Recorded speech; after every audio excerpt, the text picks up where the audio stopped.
Maybe you've been putting it off for years. Maybe you don't see the point. Or maybe you figure you can confess straight to God on your own, so why involve a priest at all? But none of those excuses changes one fact. You can't forgive your own sins. No one can. Forgiveness comes from God, and you receive it from Him through the priest. If the fear of being judged is what's kept you away, confession is the opposite of a courtroom.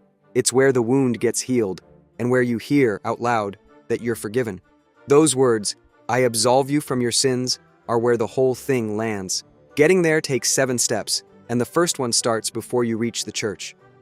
Step 1. Before you go, you look back honestly at your life since your last confession. What did you do, say, or want that pulled you away from God or hurt someone else? That's the examination. Walk through the 10 commandments one by one if it helps, or use a printed guide. Plenty exist for exactly this. The church wants a serious look, not a perfect one. You're not digging up every stray thought. You're being honest. What you find falls into 2 kinds. Venial sins are the small, everyday faults. The impatience, the little lies, the selfishness. They wound your friendship with God without breaking it. Mortal sins break it completely. For a sin to be mortal, 3 things all have to be true. It has to be something serious. You had to know it was serious, and you had to choose it anyway, freely. Take away any one of those, and the act may still be wrong, but you're less guilty for it. That difference decides what you must bring. Every mortal sin has to be confessed, one by what it was, and roughly how often. Can't remember the exact number? Give your honest best guess. Don't invent one, and don't torture yourself over it. Venial sins are good to confess, and the church encourages it, but they aren't required. Confessing your grave sins, though, is required, at least once a year and always before receiving communion. But a list of sins isn't the point. Being sorry for them is.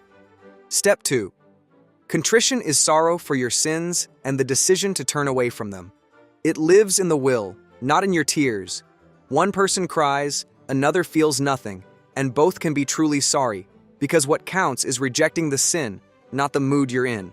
Why you're sorry matters too, and it splits contrition into 2 kinds. If you're sorry because you fear hell, that's imperfect contrition, and it's still real and still God-given.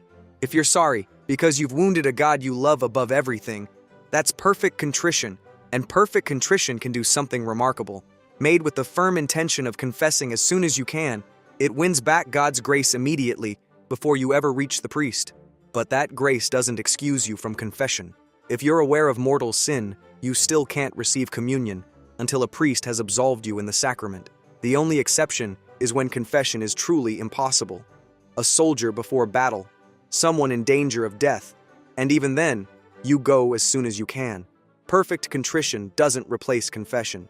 It points you straight to it. Then comes the resolution to change, where people talk themselves out of going, thinking it means promising never to fall again. It doesn't. You can fear your own weakness and still be forgiven. What ruins a confession is walking in already planning to keep sinning. The willingness to turn away is what God is asking for. Step 3. You go in, the priest greets you, you both make the sign of the cross, and you begin. "Bless me, Father, for I have sinned," is the traditional opening. But it's a custom, not a password. The words are yours to fumble. Tell him how long it's been if you can. It helps him place you. And if you've forgotten how this works, or it's been 40 years, just say so. Guiding you through it is his job. Screen or face-to-face, whichever your parish offers, the sacrament is the same. And this is where the biggest objection falls apart. The priest doesn't forgive by his own power. He's a real minister of the sacrament, and Christ forgives through him. The words he speaks truly absolve. Step 4. Name every mortal sin you haven't confessed before, what it was and how often, with enough detail that the priest understands it. Not the backstory, not who else was involved, not why you did it, just what you did. And if you have no mortal sins to bring, confession still does you good. Naming your smaller faults and receiving grace against them is why the church encourages going often, not just when something grave is on your conscience. Hiding a mortal sin on purpose doesn't just leave that one sin unforgiven. It invalidates the whole confession and adds a sacrilege on top. And you walk out with nothing forgiven. Forgetting one is completely different. If a sin honestly slips your mind, the absolution still covers it, and you mention it next time. Hiding and forgetting are worlds apart, so no honest person should turn this into anxiety. And whatever you say stays sealed. The priest can never repeat it to anyone, and never use it against you for the rest of his life. No exceptions, ever. When you've finished, he responds. Step 5. He might ask a question or offer a few words of advice. This is often the most personal moment of the whole confession, meant for you and no one else. Then he gives you a penance, a prayer, an act of mercy, something to do or give up, matched to what you confessed. The penance doesn't buy your forgiveness and doesn't stand in for the absolution. It's the start of repair, a first move to undo the damage the sin did and to retrain what led you into it.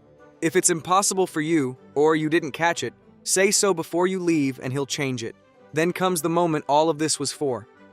Step 6. The priest invites you to express your sorrow, usually through an act of contrition. There's no single English wording you have to recite flawlessly. The prayer just puts into words the contrition and the resolve to change that you already brought in with you. Then he raises his hand and says the words the whole video has been building toward. I absolve you from your sins, in the name of the Father, and of the Son, and of the Holy Spirit. That is the moment everything else was leading to. Not the examination, not the list, not the penance. Right here, your sins are forgiven, and Christ is the one forgiving them, through the priest. Grace you'd lost is restored. You're reconciled with God and with the church. And if you carried mortal sin, the eternal punishment it would have cost you is lifted. The sacrament even reaches something deeper, the disordered pull towards sin that the sin left behind. That healing isn't finished in an instant. Working through the penance and repairing the harm is how it continues. You might walk out feeling lighter, or feel nothing at all. Either way, the feeling is no measure of what happened. The forgiveness rests on the sacrament received with the right dispositions, and a flat, dry heart at the end takes nothing away from it. Step 7. Do the penance he gave you and do it soon, before it slips your mind. Your sins are already forgiven. The penance doesn't switch the forgiveness on after the fact. If you forget it, the confession still stands. Remember it later and you carry it out then, or ask a priest what to do. There's one thing absolution doesn't reach on its own: the wreckage the sin left in the world. It reconciles you with God, but it doesn't hand back what you stole, rebuild the reputation you ruined, or unsay the lie. Where you can put something right, you're meant to. Being forgiven and repairing the damage aren't the same task, and the sacrament asks you to take up the second one, not skip it. Which brings us back to the person who says they'll just settle it with God on their own. Your sorrow can be real anywhere. But Christ didn't leave forgiveness as a private arrangement. He gave his church the power to forgive sins in his name, and made this sacrament the ordinary way back for anyone conscious of grave sin. Come with honest confession, real contrition, and the will to change. And you don't leave leaning on your own feelings about whether it took. You leave trusting Christ who acted. If this cleared up something you'd been unsure about, or you're carrying a question it didn't answer, leave it below. It might be the next video.